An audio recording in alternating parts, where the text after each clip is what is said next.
No tšau, lähme jalutama. Vahepeal siin on toimunud erinevad asjad ja taipamised käivad sellega koos. Vaata, mida ma märkan, kuidas elu loob võimalusi endaga suhet parandada või arendada nii-öelda lugupidamist või väärtustamist, eneseväärtustamist ja lugupidamist. Vaata, kui näiteks mingid sellised asjad, kui sa peaksid tundma, või ütleme näiteks keegi tõrjub sind eemale, jah. See ei tähenda, et see olukord nagu annab võimaluse, kuuled või? Aga see ei tähenda, et mina ennast hülgama peaksin või nii-öelda enda vastu austust kaotama tänu sellele, jah, et see on nagu võimalus või mingi arv, keegi püüab sind armukadedaks teha. Noh, okei. Kuule, aga mida pekkina? Ma võin ikka ennast edasi austada ju. Nagu, et mis asja?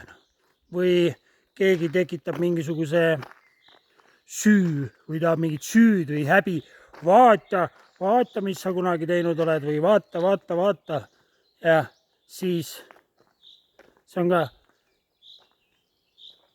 okei, on nagu on. Aga ma ei hülga ennast ikkagi, nagu ma ei kavatse ennast hüljata. Ükskõik nagu, et tundub, et need teinekord nagu väline keskkond, kui tekib mingisugune selline emotsionaalne sihuke, ma ei tea, valu või kibestumus või ma ei tea, mingi solvumus või kadedus või selline tuleb ülesse, siis sellel hetkel ma märkan, et ma olen ennast hüljanud. Usk, austus, usaldus on kahjustada saanud ja enesearmastus on kahjustada saanud sellel hetkel.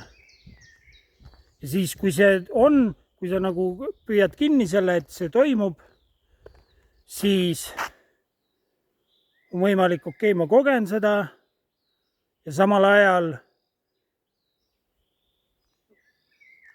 taastan seda enese usku, austust, usaldust, armastust sellel hetkel. Ja et need olukorrad, inimesed, mis nii-öelda pealtnäha tekitavad seda ebamugavust meile, võivad, on nii-öelda, saab vaadata, et õnnistuseks. Et endaga see kõrgema ja madalama suhe paraneks. See endas tekib rohkem rahu, endas see sõda vaibuks järjest rohkem.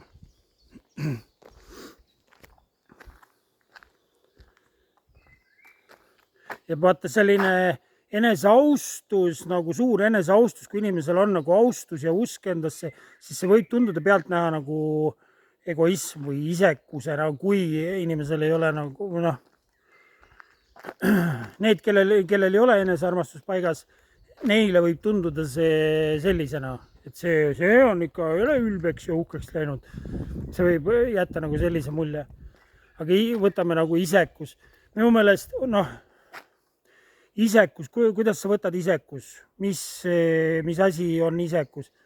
Kui me võtame nagu, et see, kuidas mina elan, ja ütleme, ma võtan see, kuidas ma elan, ma teen oma asja, ma teadlikult ei püüa kahjustada teisi, lihtsalt elad oma elu, siis mõni võib öelda, et see on isekas elamine. Minu meelest isekas inimene on see, kes püüab teist inimest muuta.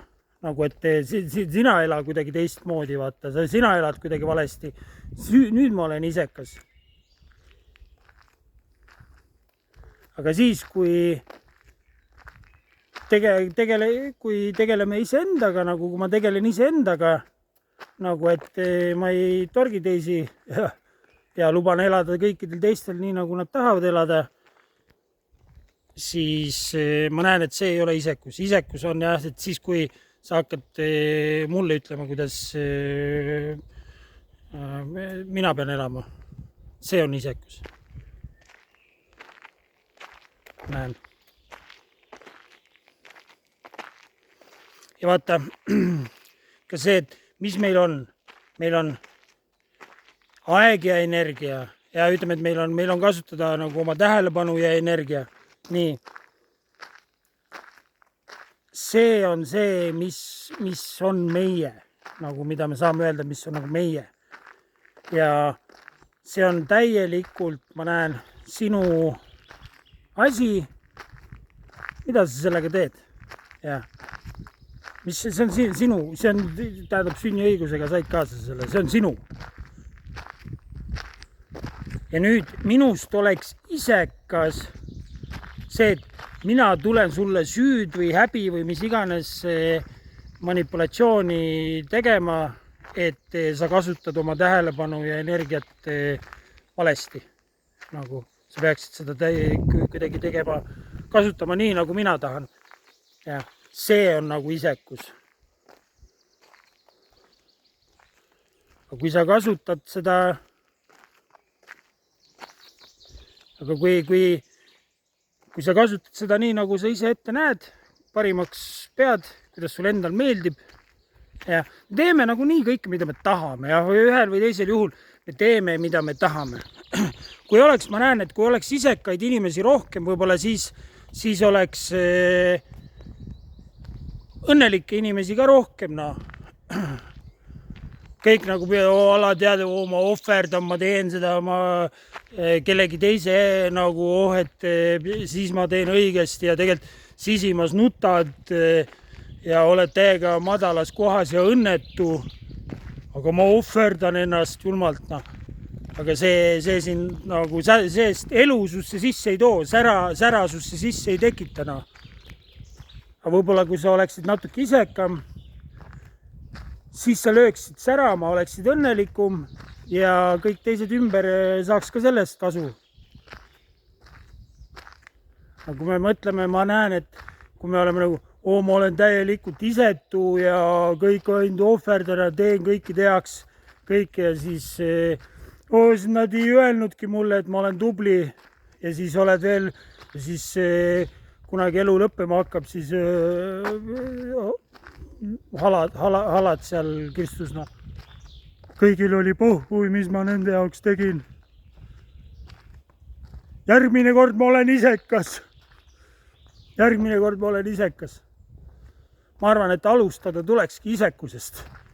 Et 90% isekas ja 10% isetu. Ja mida rohkem, mida paremasse kohta saab inimene, hakkab üle jääma, enda arumad on kõik täis. Nüüd võib isetumaks muutuda.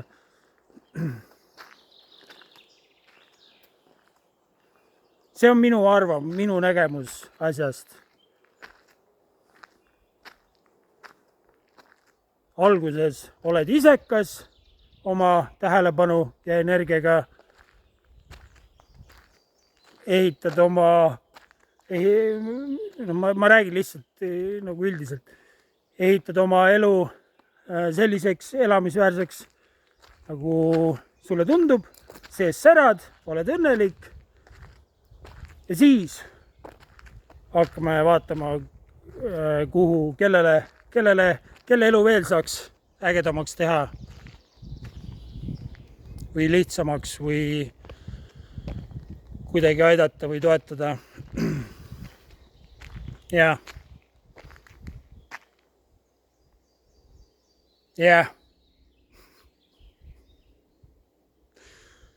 Oi, minu saabisekas mölakas nüüd. Ei saa. Või mis mõtted sul sellega tekivad?